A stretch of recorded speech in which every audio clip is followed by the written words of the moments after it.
पूरी रात पढ़ने के बाद भी मार्क्स नहीं आए, 2 दिन 3 दिन 4 दिन पढ़ने के बाद भी उतने मार्क्स नहीं आए जितने आप एक्सपेक्ट कर रहे थे।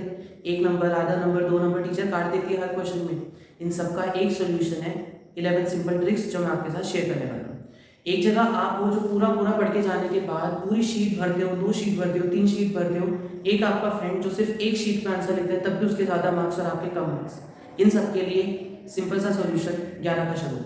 ये 11 का शगुन आपके 11 सिंपल ट्रिक्स है जो सेम कंटेंट पे सेम प्रेजेंटेशन पे आपको और भी अच्छे मार्क्स दिलवा सकता है। तो जहाँ पे आपका 3 मार्क का क्वेश्चन था पर टीचर 2 ढाई देके रुक जाता है, 5 में से 4 साढ़े 3 देके रुक जाता है, वहाँ फुल मार्क्स कैसे स्कोर कर सकते हो। ये मेरा पर्सनल एक्सपीरियंस है, मैं खुद टेस्ट चेक करता हूँ, मैंने खुद टीचर से बात की है, बच्चों से बात की है, कहाँ कहाँ पे किस किस में क्या फॉल आउट्स हैं, उनको कैसे इंप्रूव कर सकते हैं, ये चीज़ें हम यहाँ पे डिस्कस करते हैं। तो पहले आपकी प्रॉब्लम्स देखते हैं। तो आपकी 4 सबसे बड़ी प्रॉब्लम्स ये आती है। पहला, ओवरऑल देखा जाए तो पेपर ही लेंथी लगता है, तो सीधा सा उसका सोल्यूशन क्या होगा वो डिस्कस करेंगे। सेकंड, राइटिंग बहुत पुअर है, गर्ल्स की राइटिंग कंपैरेटिवली बहुत सुंदर हो जाती है तो उनके मार्क्स भी बढ़ जाते हैं, बॉयज यहाँ पे हम बेचारे फंस जाते हैं। तो उस केस में क्या सोल्यूशन हो सकता है, कंटेंट और प्रेजेंटेशन पे क्या काम करें कि कितना लिखें, कैसे लिखें और क्या उसको प्रेजेंट करें। अब फूल पत्ती वाले डायग्राम तो नहीं हर जगह बन सकते, बट स्टिल आप उसको कैसे प्रेजेंट कर सकते हैं। एंड लास्टली, अगर कुछ भी याद नहीं गया तो उसका क्या सोल्यूशन है, आप पेपर को खाली तो नहीं छोड़ के आने वाले, है ना। तो इन 4 प्रॉब्लम्स के अंदर 11 सिंपल ट्रिक्स को क्लासीफाई करते हैं, देखते हैं एक एक करके। यहाँ पे आती है आपकी पहली प्रॉब्लम और उसका पहला सोल्यूशन विद ट्रिक 1।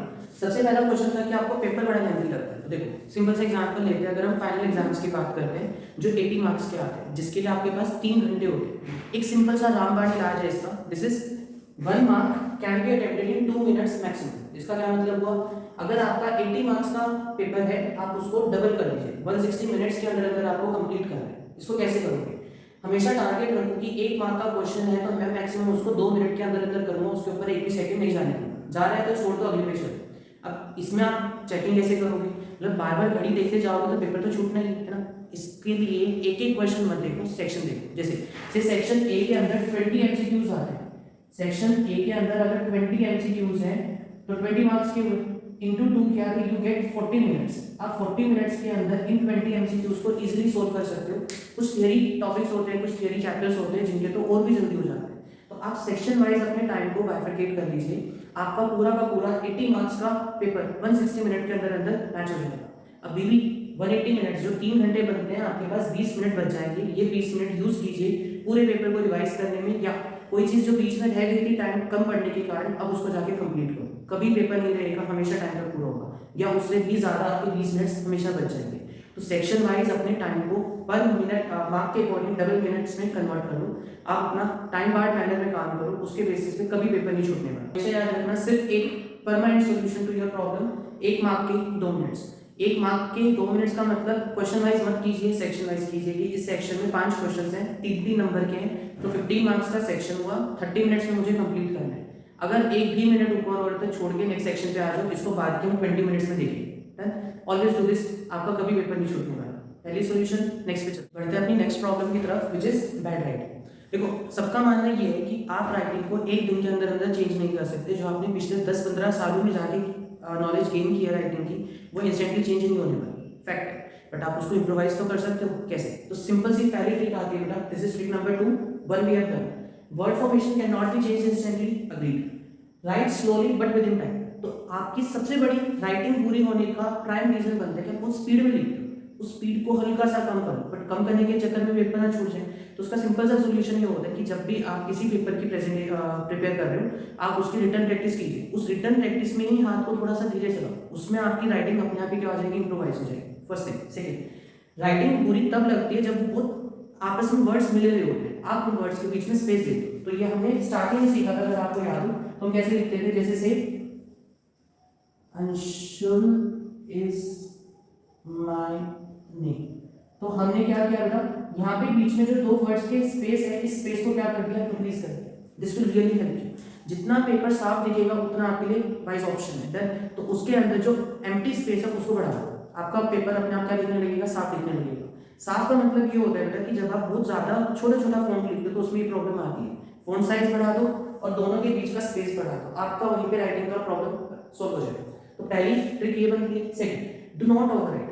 मैं खुद भी अगर आंसर शीट चेक कर रहा हूँ या कोई भी टीचर चेक कर रही है, सबसे ज्यादा इरिटेशन वहां पे स्टार्ट होती है जब ओवरराइटिंग इस तरीके से होगी। ये जो जलेबी उतारते हैं ये उतारनी बिल्कुल बंद कर दो, इसकी जगह डू लाइक दिस।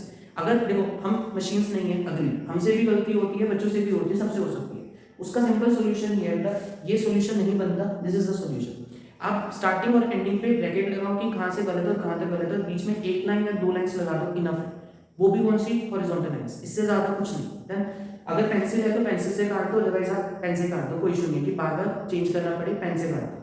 एक सबसे बड़ी जो मैंने अपनी पूरे चेकिंग करियर में देखी है वो क्या है, बच्चे पूरा का पूरा आंसर करेंगे, उसके बाद पूरी शीट पे ऐसे काटेंगे, ये तो सबसे ज्यादा स्पॉइलर है। इसकी जगह क्या करोगे ना, थिंक बिफोर डू, जो भी अटेम्प्ट कर रहे हो पहले उसका रोड मैप बनाओ कि मैं इसके बाद ये स्टेप करूंगा, यहाँ तक फंक्शन कर जाएगा, इसके बाद मैं डन करूँ, तो सोच लो पहले करने से। कर भी लिया, अगर वो गलत है तो पहले सही वाला अटेम्प्ट कर लो, इसके ऊपर सिर्फ एक क्रॉस लगाओ, उसको इस तरीके से काटना कि क्रॉस लगाने की गलत है। आप सिंपली क्या कर सकते हो, आपको अगर लग रहा है कि ये गलत है तो आप सिंपली एक ऐसे लगा के यहाँ पे रॉन्ग लिख सकते हो, छोटा सा, बस नेक्स्ट वाला अटेम्प्ट कर सकते हो। पर काटने से पहले दूसरे वाला कर लो, कहीं ऐसा ना हो कि टाइम छूट जाए, ये भी कट जाए और अगला आपने किया, बी केयरफुल। ट्रिक 4 आती है, use flow charts and diagrams to optimise your words. आपको लिखने में तो प्रॉब्लम है, लाइंस तो स्ट्रेट लग ही सकती हैं, तो जहाँ पे आपको लग रहा है कि कंटेंट अच्छा लिखना है, मुझे आता है अच्छे से, बट राइटिंग में ना फंस जाओ, आप वहाँ पे बेटा कोशिश ये कीजिए 4 मार्क और 5 मार्क के क्वेश्चंस में as many diagrams as possible.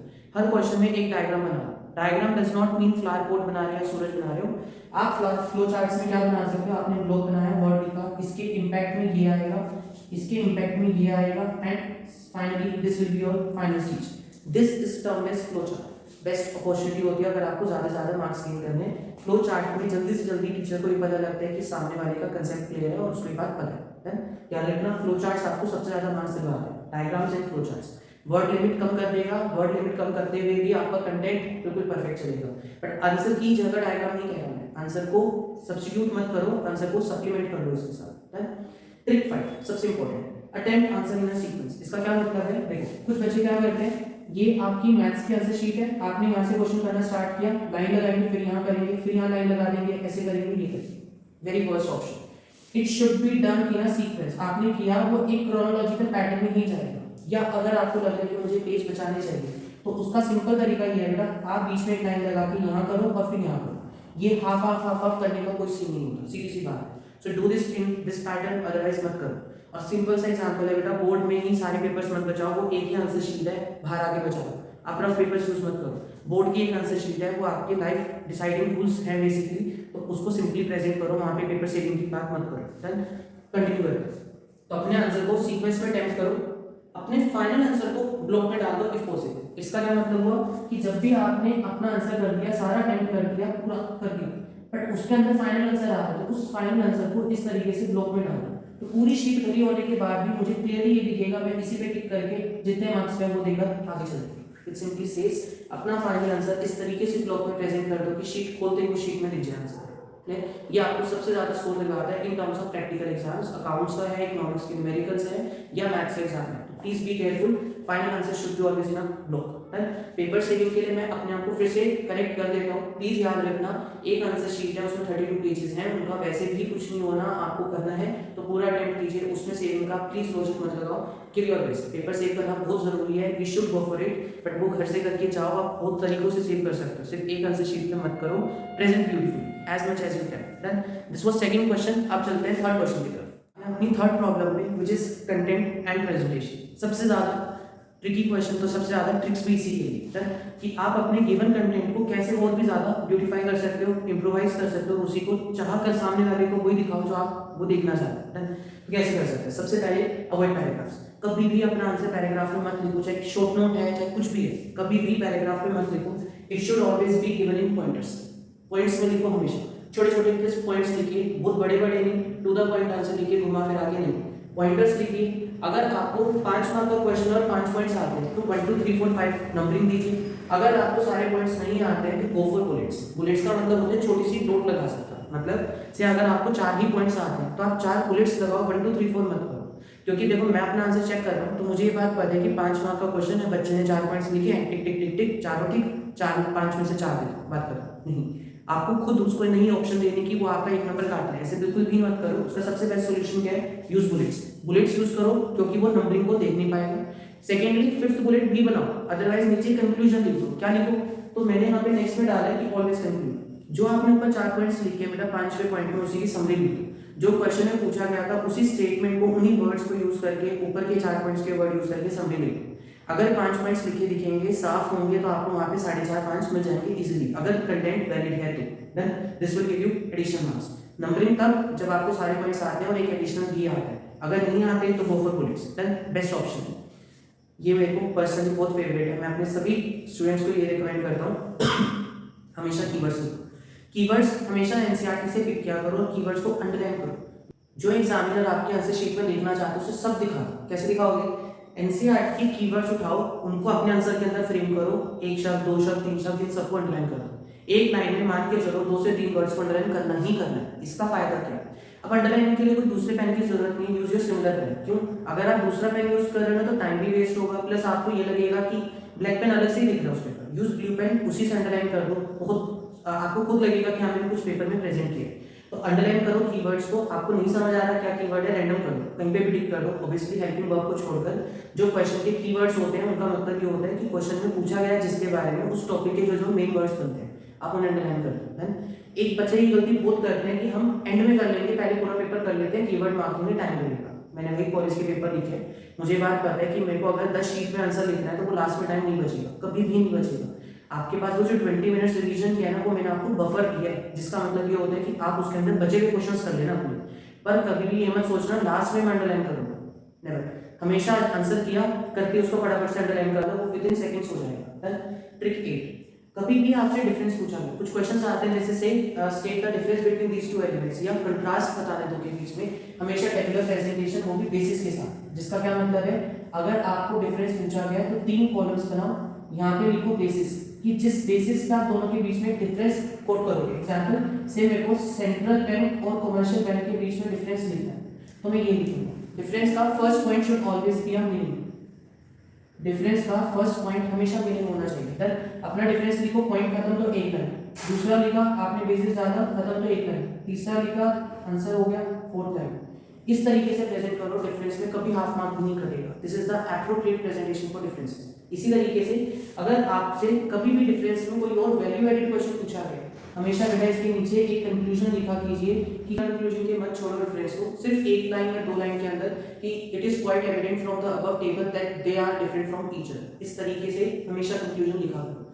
जो वैल्यू एडेड क्वेश्चंस होते हैं, वैल्यू बेस्ड क्वेश्चंस होते हैं, उनके अंदर आपको अपनी जजमेंट देनी होती है। जजमेंट कंक्लूजन के अंदर दिया जाता है। बहुत बड़ा आंसर नहीं, 2 द पॉइंट 2 लाइन के अंदर अंदर आप उसको कंक्लूड कर सकते हो। ठीक है, नेक्स्ट पे चलते हैं, use lines to separate your answer. This I have tried on my self.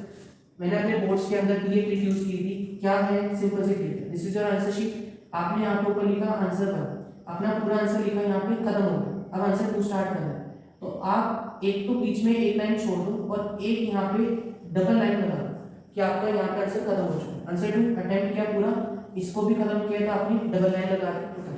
This is best for what you can do for your boards. अगर आप बोर्ड्स में एक ही बारी बोर्ड्स होते हैं सबकी लाइफ में जिसमें आप अपना बेस्ट देना चाहोगे, this is your best. To be very honest, this actually improvises your presentation. आप अंदर अच्छा भी लिख रहे हैं, साथ साथ उसको जितना ब्यूटीफुल बनाओगे सामने वाले के लिए कि वो देखते ही इंप्रेस हो जाए और आप वहीं में पूरे देना स्टार्ट कर दें। This is the best thing you can do. Last or attempt questions in sequence. मेरे लिए सबसे बड़ा सेटबैक ये होता है कि बच्चा मिक्स क्वेश्चन कर रहा है, मत करो। जो क्वेश्चन पेपर की सीक्वेंस है उसी क्वेश्चन पेपर की सीक्वेंस में उसको प्रेजेंट करो। एक चीज और बीच में स्किप होगी, अगर क्वेश्चन में आपको ये लिखा गया है state the difference between central bank and commercial bank, तो पहले सेंट्रल बैंक ही आना चाहिए डिफरेंस में।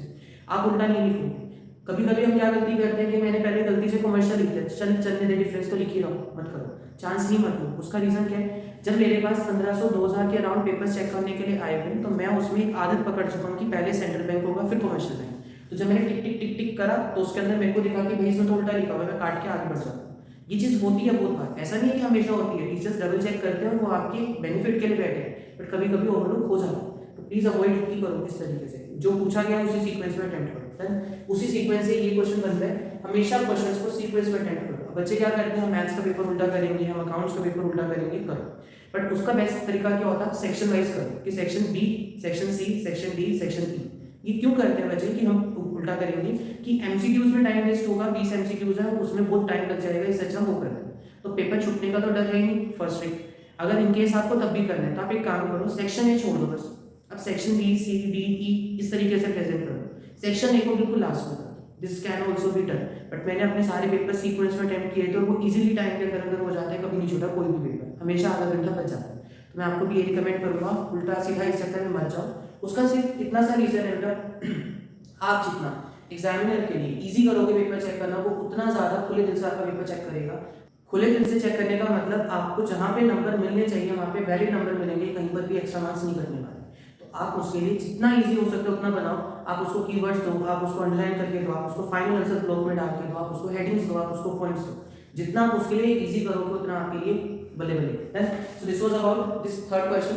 चलते हैं अपने लास्ट क्वेश्चन की तरफ, which is could not remember.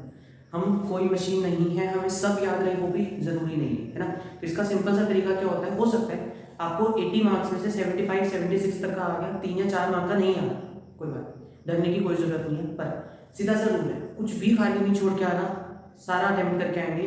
मेरा 100% रिपोर्ट ये रहा है कि मैं 100% अटेम्प्ट करूंगा, चाहे मुझे आता है चाहे नहीं आता। उसका सिंपल सा रीजन ये है बेटा, खाली छोड़ के आए तो 0 मार्क्स है, कुछ भी लिख के आए तो आधा 1-1.5 नंबर तो कुछ तो मिलेगा, you will get something at least. तो इसीलिए रूल को यूज करते हुए ट्रिक 11 बनती है, कभी किसी क्वेश्चन को अनअटेम्प्टेड मत छोड़ो, कभी भी। आता हो नहीं आता हो, ब्लाइंड हिट करो, कुछ भी करो, अनअटेम्प्टेड नहीं होना चाहिए। व्हिच मींस अगर वो क्वेश्चन नहीं आता तो कोई बात नहीं, डू वन थिंग, एक काम करो, एक रूल यूज करते हैं। मैं हमेशा ये रूल यूज करता हूँ, आपको भी रिकमेंड करूंगा, पार्ट्स ब्रेक कर लो क्वेश्चन के। अगर एक ही क्वेश्चन है तो कोई बात नहीं, पार्ट ब्रेक करने के बाद अब क्या करो, सबसे पहले उसको रिलेट करो किस चैप्टर से है, उस चैप्टर के अंदर उस टॉपिक तक ले जाओ उसको कि हाँ वो इस टॉपिक से रिलेट करता है ना। क्वेश्चन के अंदर जो वर्ड्स दिए गए हैं और उस टॉपिक से रिलेटेड जो भी लॉजिकल तुमको लगते हैं कीवर्ड बनते हैं, उन कीवर्ड्स और उनको यूज करके एक पैराग्राफ में आंसर लिख दो। मैं अपने आप को खुद कॉन्ट्राडिक्ट कर रहा हूँ, यहाँ पे पॉइंट्स मत यूज करो, गो विद पैराग्राफ। आप अपने पैराग्राफ में आंसर लिखो जिसके अंदर आप क्वेश्चन की वर्ड्स को उस टॉपिक से रिलेटेड जो भी लॉजिकल आंसर बनते हैं उनको यूज करके mix them and frame a paragraph logical sequence में।